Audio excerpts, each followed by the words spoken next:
Jadi tadi siang saya mendapatkan email, dia mengajak saya untuk mempromosikan software untuk masuk ke dalam konten saya, guys. Hello, we have a very good software that we would like to promote on your YouTube channel.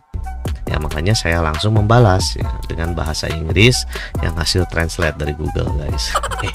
Thank you for contacting. Thank you for anjir.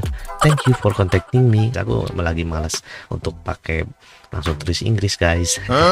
Oh, ternyata produknya Edius. Wow.